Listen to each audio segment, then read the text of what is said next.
We will call to order the regular board meeting of the Board of Election Commissioners for the City of Chicago.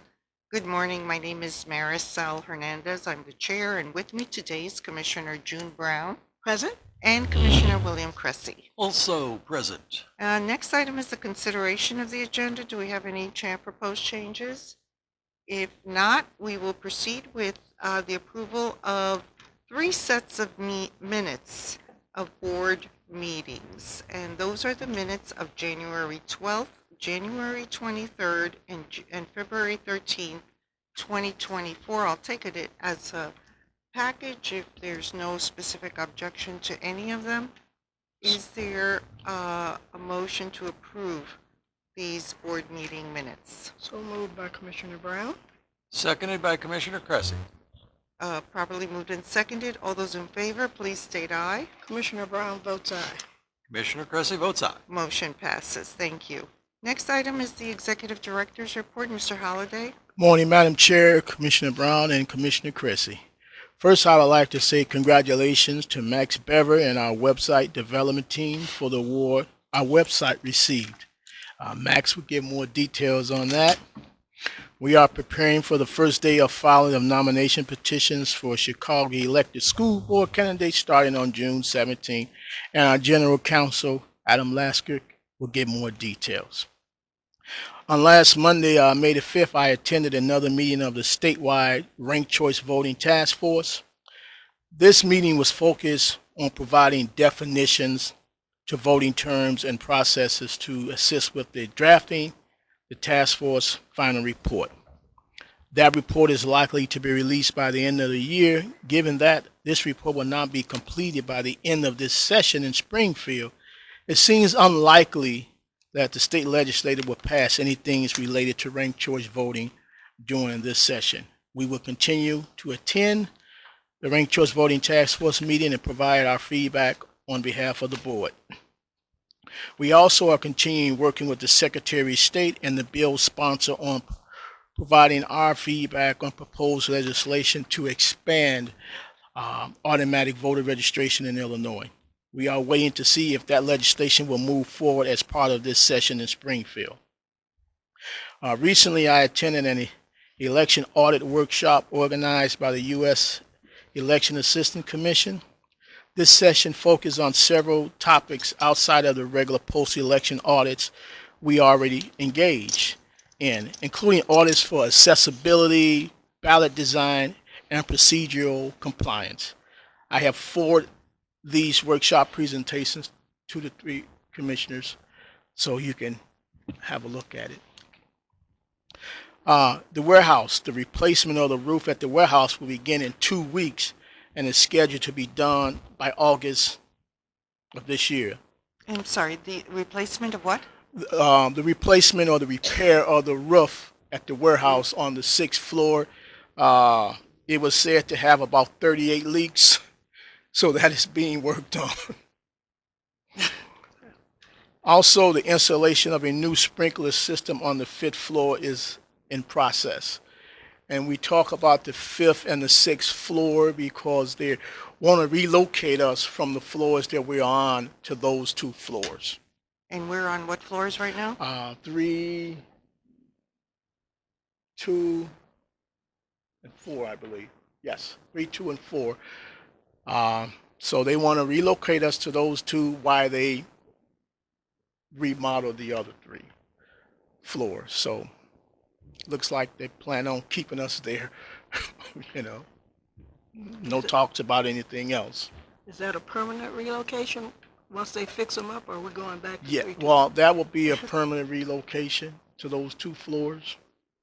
Far as expanding, giving us more, that's still in talk. So right now we have 3 floors, Mm-hmm. and they're talking about 2 floors. Yeah. Well, Well, they say temporary, but it's going to be a permanent move because those other floors are really in worse shape than those 2 floors were. Those 2 floors weren't occupied. At least one of them wasn't occupied. We may keep the 2nd floor we are at is pretty well kept, but the others it's just bad shape, and just the condition and the age of the building Yeah, is yeah. is pretty sad, and we've been making do the best we can, but now because of issues they want to do some remodeling and keep us there. Yeah. So Well, I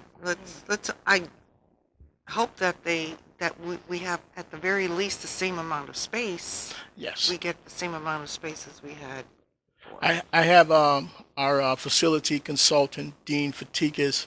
He's in those meetings and on that, and he just let me know what's going on. Good. But Good. Dean is working with him, and Dean really gives it to him. So Dean is wonderful, and he has our back, and yes, so I'm glad. Has the freight elevator been repaired there? yeah, yes, it has. The Amazing. main freight elevator has been repaired.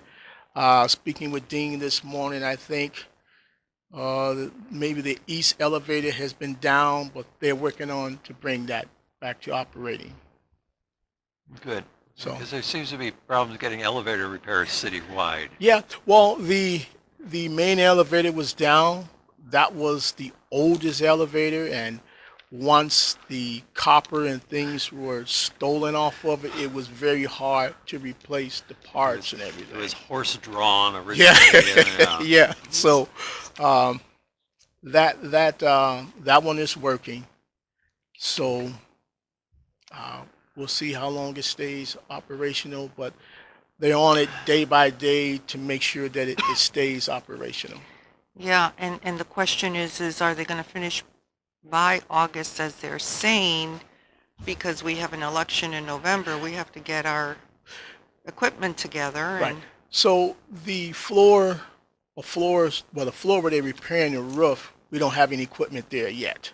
right. So it should. Well, they said August. They've been kind of moving along since our last couple of meetings, but we'll stay on them and make sure that it is done because August we have already started gearing up You're right. for the election. Right. Okay. Do we have are we gonna keep the second floor, or they want us to move out of all three Well, floors? I will check with Dean because the second floor is a really one of the operational floor, one of the best floors that we're on, and So we would have the second, fifth, and yeah, sixth. so we're not going to give up space that we have and not get back the same because they're talking about the third and the fourth floor doing work on those floors. So the second floor hasn't been mentioned. Okay. Oh, okay. Good. So here's my report, Madam Chair. Okay. Thank you. A quick question. Yes. In the meeting on ranked choice voting, Hmm. did they ever come up with any statistics as to what percentage of elections this would really be relevant? Because really, it's only relevant really in primary elections where you've got more than two candidates running for a position, and in the bulk of our elections, it's either unopposed or there's one, or it's a two-person race, and if there's multiple candidates, very often one gets over 50%. So how relevant is ranked choice voting? Well, we would say in some states it's more relevant than others.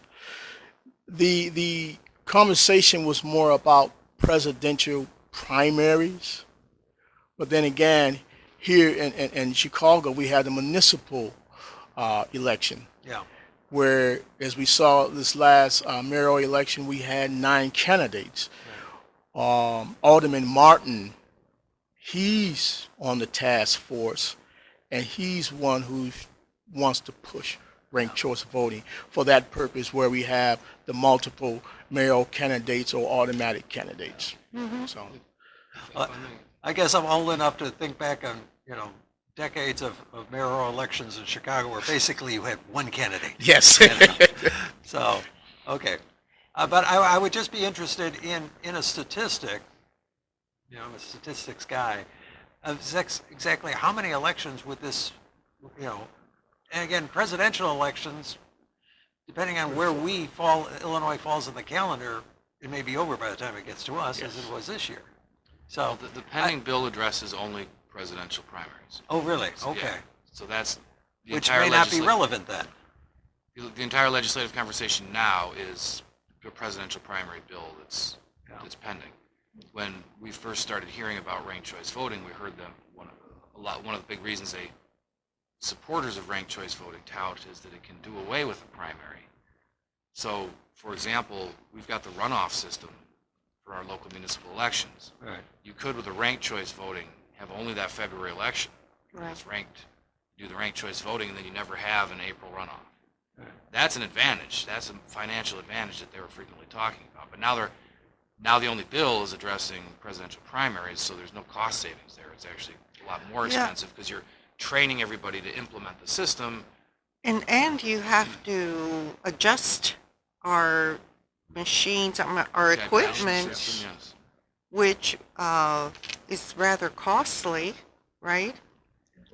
Yeah, there's software changes, but more, it's also what we have found the legislatures training. listen to from us, but they were not even considering is all of the training that goes into it. Right, So right. we'll pay money to get new software in our system, but we have to train all of our staff to and use it. Then we have Right. to train all the judges. And that's why my concern is we need the funding. If we're going to do something like this, we need the funding to be able to carry it out well and inform the public, Yeah, educate Mr. Bever them. needs quite the advertising campaign because we have Yeah. to educate voters as to what this is. We have to educate ourselves first and then the voters. And the thing that troubles me also, I've mentioned this before, is those areas that have adopted it, the huge number of ballots that are essentially spoiled because the voters didn't mark them properly, didn't understand it correctly. And then you're essentially disenfranchising people. And again, I wonder if for the presidential race, by the time we get the election in Illinois, it's kind of over, as it was this year. Is this a lot of sound and fury that signifies nothing, to quote Shakespeare? We've been in a lot of pressure lately to get election results quicker as well. And ranked choice is known to slow that down. Oh, In yeah. a lot of the jurisdictions that have implemented it, it takes longer to come up with the result every time. Right. Not just when there's a close race, like we just had an extremely close race with a state's attorney. And I, You know, and I certainly understand and applaud the, shall we say, theoretical idea and idealism of it, but I'm also thinking of the practical as well. Okay, thank you. Thank you. Was there a national platform or information stated at like the EAC or anything on? Because I think we've kind of put that on hold now. haven't Right, no. At the EAC, they had no mention of the ranked choice voting. But do they have any educational materials? or- Yes, on their website they do.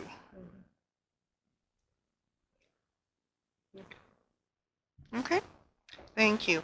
And now we'll go to our Assistant Executive Director, Sandra Spera. Good morning, Madam Chair. Good morning, morning. Commissioner Cressy, Commissioner Brown. I've completed post-election meetings with department staff and will be holding staff meetings during the summer in preparations for the November election.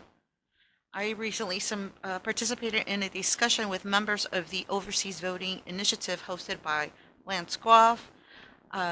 Max and Chris Tomchek joined the meeting as well.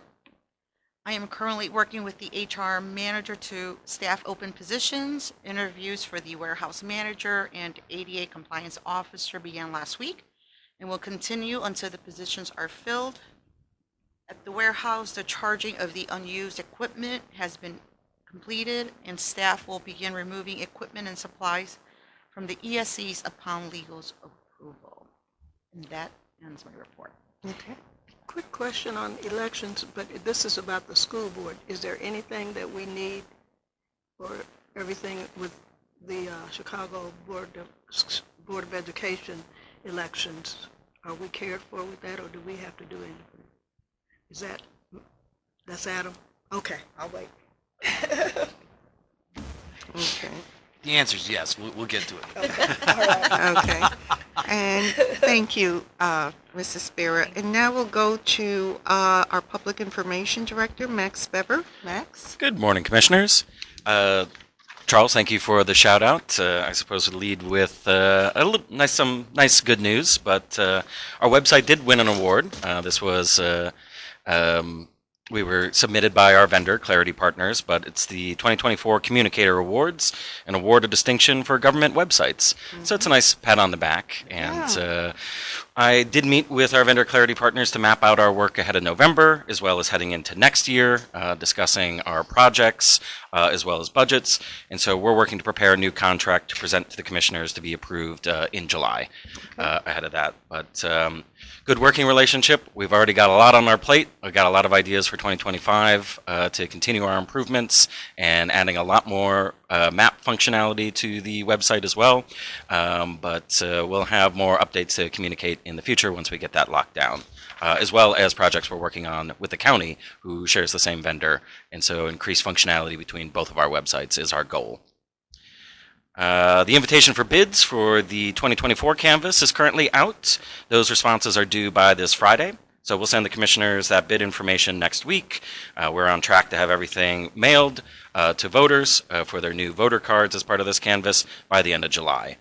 And speaking of new voter cards, we have a new design for the voter card. I'm just going to pass this your way. But we decided to revamp.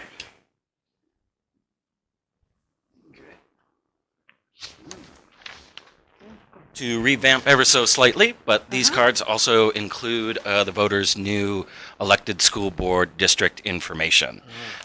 More room if there's more offices that come our way in the future. But we were due for a little bit of a facelift, but this is now going to be our regular Form 407. This will be the card that's also going out as part of the Canvas.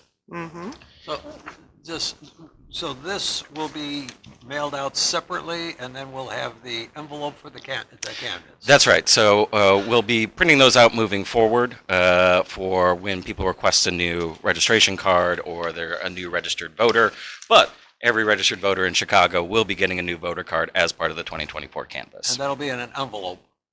It's a half a sheet. foldover, Yeah, it's yeah. a foldover, Yeah. but And tell them where their early voting sites Exactly. are and things like that. So, Commissioner, I know you brought this up in the past, but it is, we are required by law to do it every 2 years. We do it every year. So Right. this is That's- another canvas ahead of the November election to make sure that we've got the voter rolls where they should be, Yep. that people have communicated their moves or moving out of the city. So we're in good shape to get this out ahead of time Yeah. and in voters' mailbox before vote by mail applications start, which is August 7th, which isn't too far away at all at Right. this point. Now, and again, another thing we do, great for election integrity, to have that annual canvas. That is the goal, is that we want to go above and beyond when it comes to double checking the accuracy of all voter information on our voter rolls. In addition to the voter canvas, we'll also be doing another update to all of our permanent vote by mail roster voters through email, a letter if that's necessary, to have them update their information if they've moved, if they don't want to be on the roll anymore, if they'd rather vote in person in November. So we've got several other mini canvases, so to speak, planned ahead of November, communications-wise. Great, thank you. We have a very busy community services team, too. May is Asian Pacific American Heritage Month, so Jane Lau with Community Services has been very busy at neighborhood events and focused on voter registration and election judge recruitment. Monica Kaluska also celebrated the Polish Constitution Day and Flag Day and the annual parade at the beginning of the month of May, so May is a very celebratory month. Audra Lewicki, the department head for community services, and I met with representatives from Hoop Bus, a national nonprofit dedicated to community engagement through basketball and free transportation. We're connecting Hoop Bus with organizations throughout Chicago now to assist with the regular parade to the polls and other events that can transport voters, as well as voter events aimed at youth. However, to our community organization representatives here, if that sounds like you might be able to do an event with them, we'd be happy to connect too. But this is now in the season where we're having people reach out to us ahead of November. We're trying to do some of our own proactive outreach, but we're starting to see the support that comes for these voter events and community engagement events coming our way and trying to connect them with our regular partners too. And then finally, the board is tabling at 2 job fairs over the next 3 weeks. I know that Community Services is focused on election judges, but also our HR department's focused on our other open positions. So there'll be continued job fair events throughout this summer. Good. That ends my report. Great, thank you.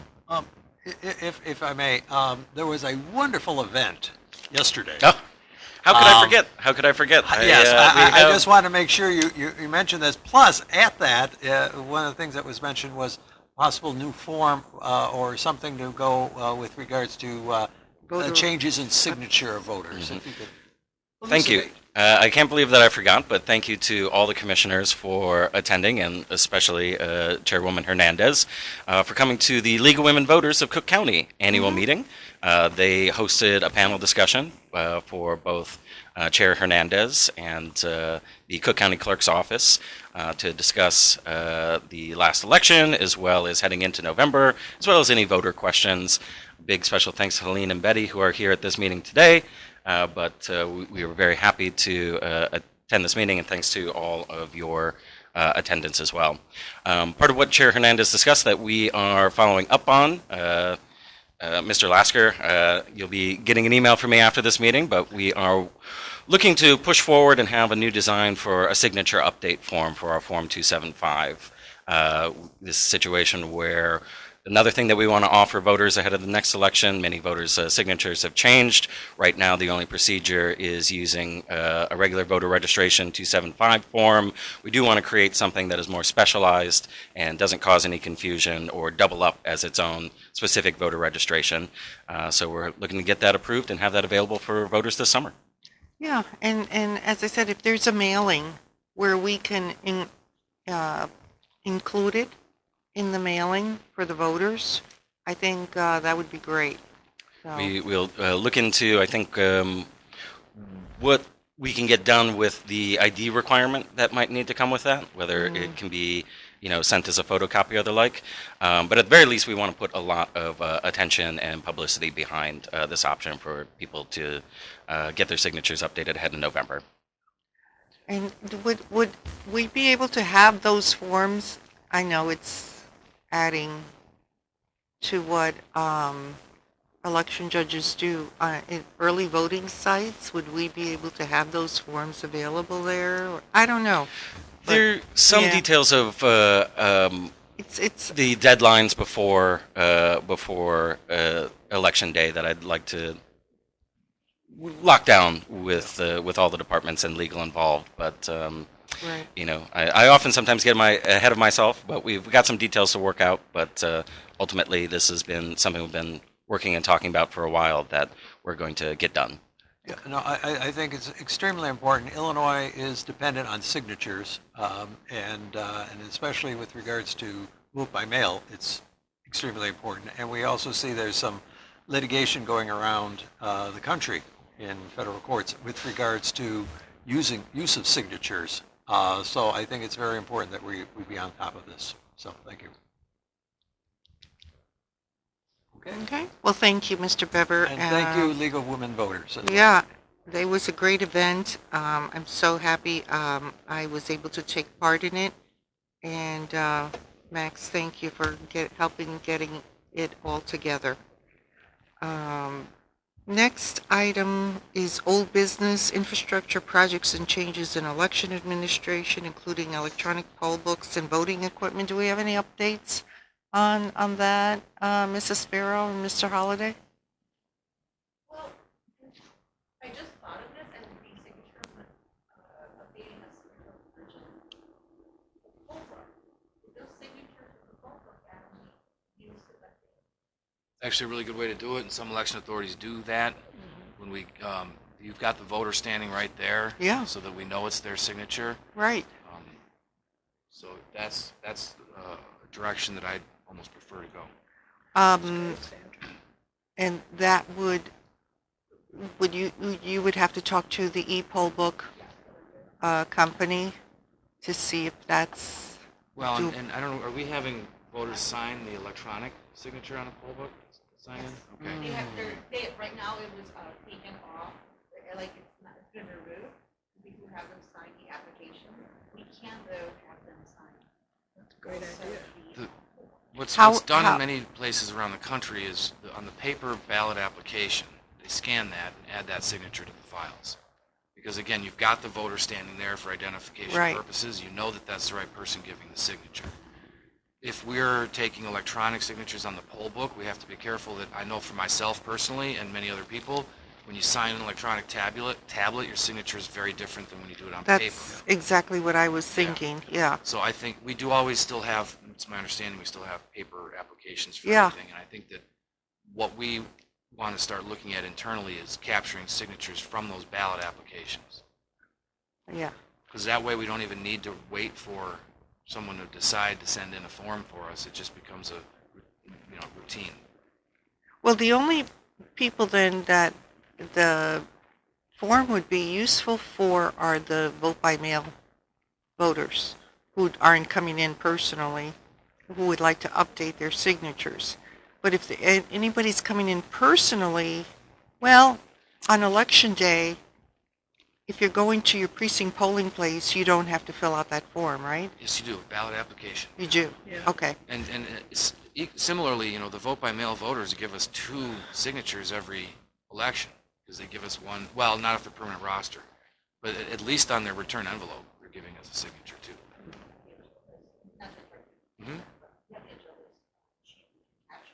It does capture those every time. Well, Yeah. let's check that out more in preparation for the November, because that's a wonderful way to update signatures, and we really need to do that.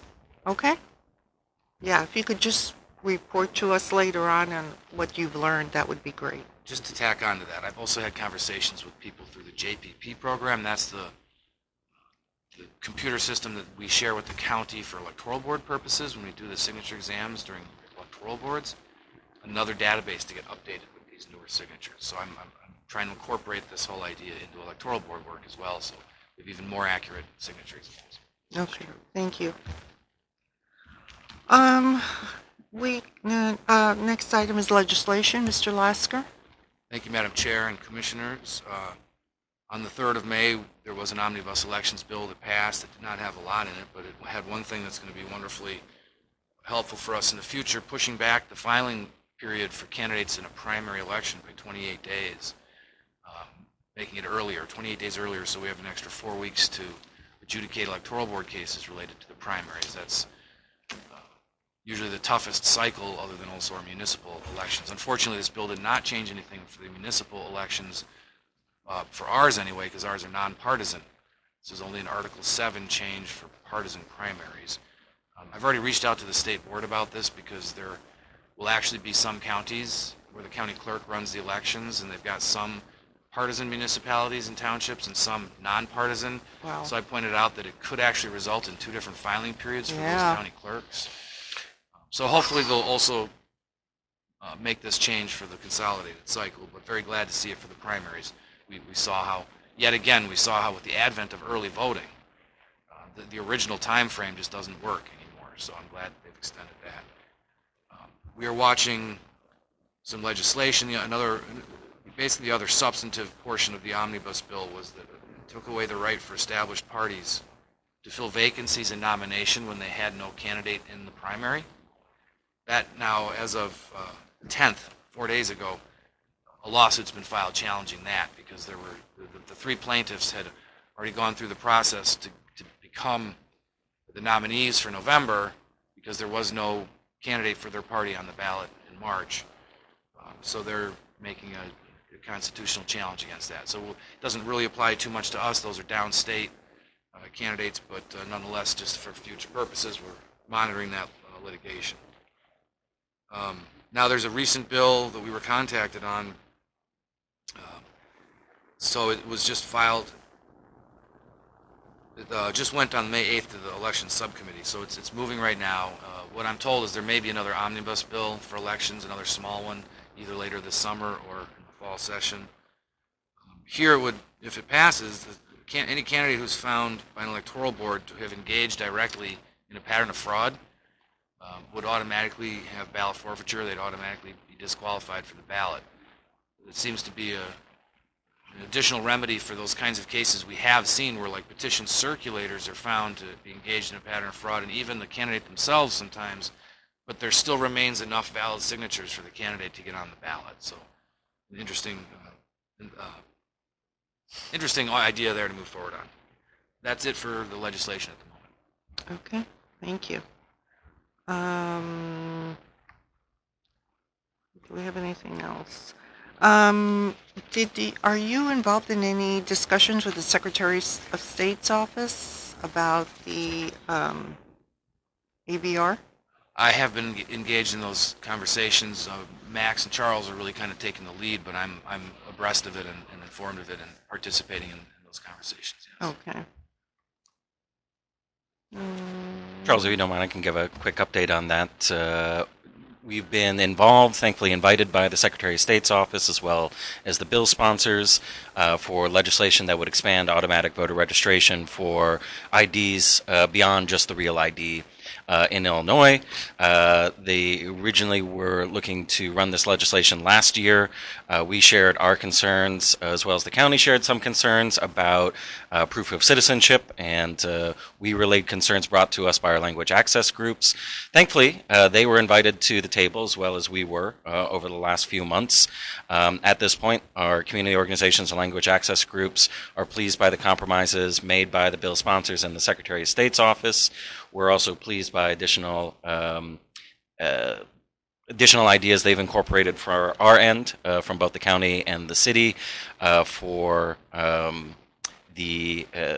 what happens right before Election Day, that 30-day period. Automatic voter registrations, they'd like to keep going on, but they would hold those in abeyance as we are getting right before Election Day, and we would have more flexibility. At this point, we have not heard of whether or not that was moving forward by the end of this session in another election omnibus, or if it was running separately as legislation, or something that they may plan to work on till later this year for veto session. But at this point, it's a much more inclusive piece of legislation that's included comments from both the board, the county, and community organizations. So we're in a neutral position, but a fairly positive neutral position, and we'll continue to update if we understand that's moving forward this year. Okay. It's been Senator Villavelam is the main Senate sponsor, and the House sponsor this time around is Kelly Cassidy.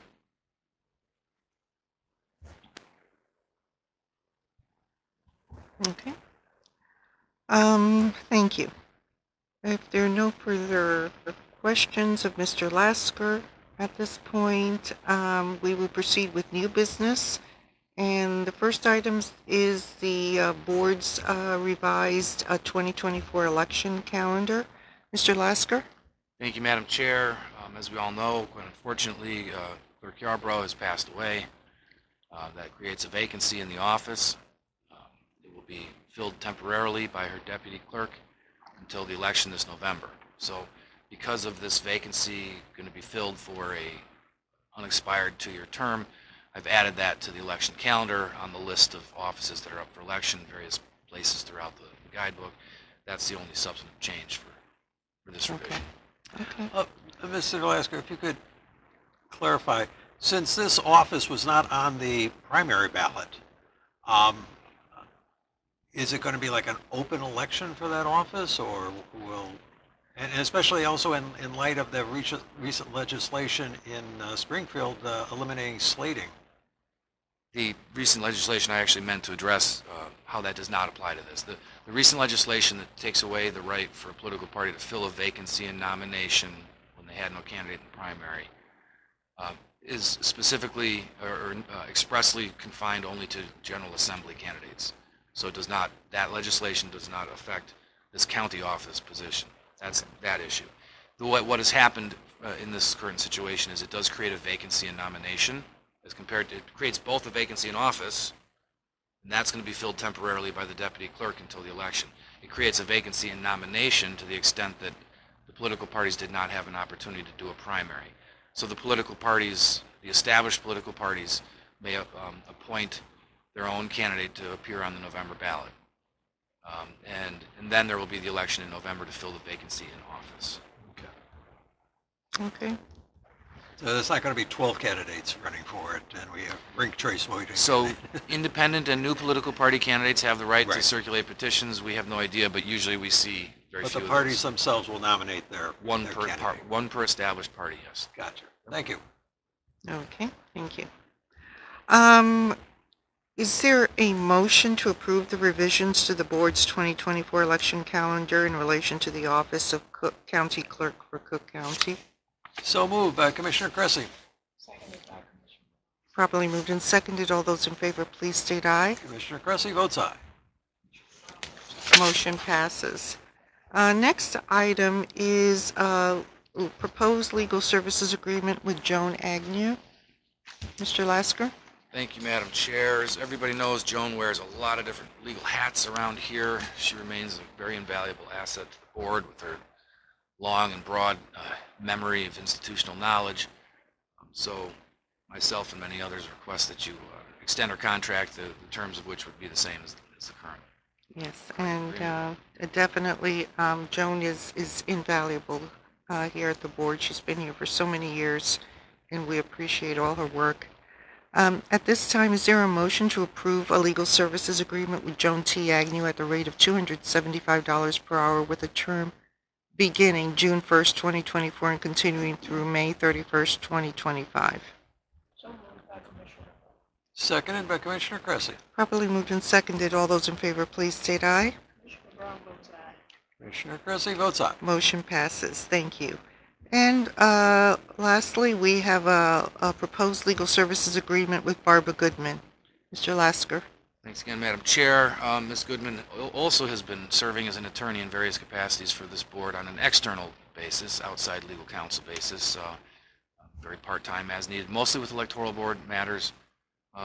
And so she's also listed in our contingency plan in case of an emergency with Joan and myself. So we keep a contract with Ms. Goodman just so she can jump in if there's an emergency and help out. Okay. And yes, and Barbara Goodman also has been invaluable. Her work here at the board. Is there a motion to approve a legal services agreement with Barbara Goodman at the rate of $210 per hour with a term beginning June 1st, 2024 and continuing through May 31st, 2025? So moved by Commissioner Cressy. Properly moved and seconded. All those in favor, please state aye. Commissioner Cressy votes aye. Motion passes. Thank you. Now we have a legal report from Mr. Lasker. Thank you. And Commissioner Brown, I know you've been dying to hear about this. One of the things I'm doing is working with staff from all across the board on things related to the school board, elected school board positions. Beginning with on June 17th, they start their petition filing. We are expecting that just like with most elections, the first day and the last day of the filing periods will be the busiest. We are planning to have, just like we did with our last round of municipal elections, have those candidates show up at our super site on the first and last days. We have plenty of space for them there. We don't know quite what to expect with these 10 districts that are up for election. We could have 10 candidates or we could have 300. We'll just have to see. And there's also some new procedures, new authorities that are in this legislation that apply only to these offices. Particularly, what I've got my eyes on is language in the statute from the school code that says we shall not receive or file petitions that have certain deficiencies with the package, such as no statement of candidacy form at all, no notarizations on the petition sheets, no receipt for the statement of economic interest, or the fourth category is not enough signatures. We're not going to be doing signature examinations at the time of filing, but we do count up the raw number of signatures and see if that meets the minimum. And if not, it's not that we are invalidating the nomination papers. We are, pursuant to the requirement of the statute, we are not receiving them or filing them. So the way I'm proposing and the way we're planning to have this happen is we will have our intake tables, just like normal, where the staff members have a checklist and they're checking off what's included with the nomination package. If there's a no checked for any of these four categories, it'll get sent over to me, and I'll stay at or the legal department will have a second table and do a legal review just to make sure we're actually looking at something that does not qualify under the statute. And then I will have a separate form with some information as to why it is that it's being rejected or not received for filing pursuant to the statute, a copy of the statute. So we're taking care of all these little nuts and bolts that go into it. Mr. Bever's going to have a lottery again, because if there's simultaneous filers, we'll have to have a ballot placement lottery. So the petition filing period is June 17th to the 24th. Objection filing is June 25th through July 1st, which means that our objection hearings that would normally happen that Monday or Tuesday, which would be the 8th or 9th, but there's the 4th of July holidays thrown in the middle. So I'm looking at maybe 8th, 9th, or 10th start the hearings for July. Is that the race car in around that time as well? I'm not sure. I heard it's coming What? back. Oh, yeah. 4th Yeah. of July weekend. Yeah. So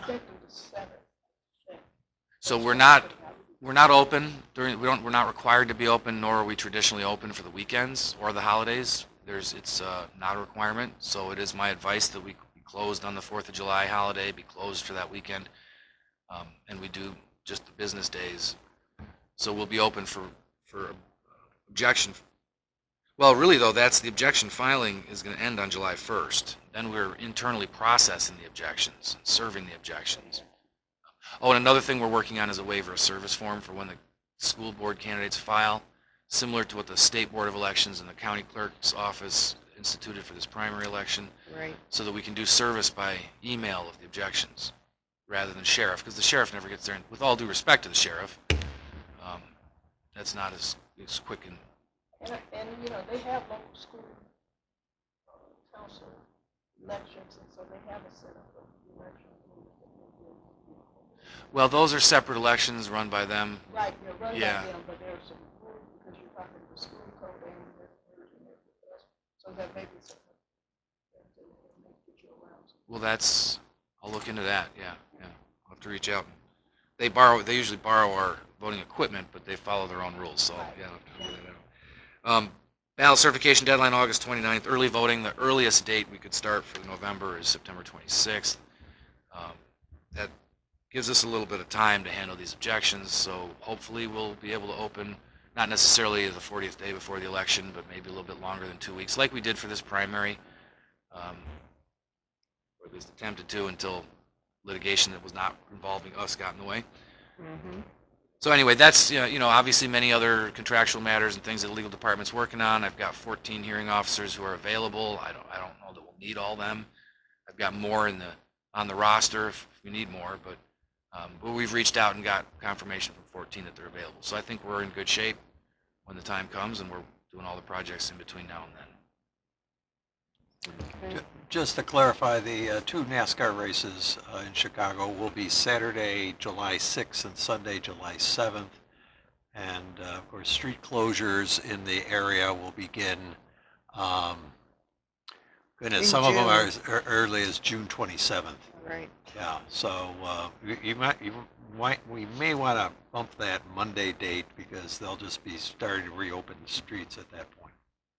So, I think that given the holiday in the middle there, yeah. with the timing of the service of documents depending upon business days, it seems pretty logical we'd extend it at least to the Tuesday, if not to the Wednesday. Right. I can't remember, someone sent out listings of what streets. Okay. I saw Yeah. that. I had, Yeah. I got where I live, I got the mailing that, said, Right. yeah. Little reminder too that we do have the independent candidate and new party candidate filing period, same filing period. They do not file their petitions with us for these offices that are up on the ballot. They file either with the state board or the county clerk. But we sometimes get a handful of objections against independent and nonpartisan or new party candidates. Sometimes 0, sometimes 4, 5, or 6. So we're ready for that as well. okay. Thank you. Thank you. I think the building sent out something on. Here's something regarding the convention or other issues that we need to be concerned about. Oh, in August? Yes. For the convention, well, again, like the Board of Elections does not have any Right, I know. official relationship with it, but obviously downtown security, we have received notices from the building about what they're going to be doing. And that's being shared with staff, so. I think it's really just keep yourself safe out there on the streets in case anything gets out of hand. Yeah, Okay. Thank you. thank you. We have no financial report. Do we have any public comment? No requests, okay. Do we have a need for executive session, Mr. Lasker? Not today, Madam Chair. No, if not, then I will entertain a motion to adjourn. So moved by Commissioner Brown. And seconded by Commissioner Cressy. Properly moved and seconded. All those in favor, say aye. Commissioner Brown votes aye. Commissioner Cressy votes aye. Motion passes. We are adjourned. Thank you very much.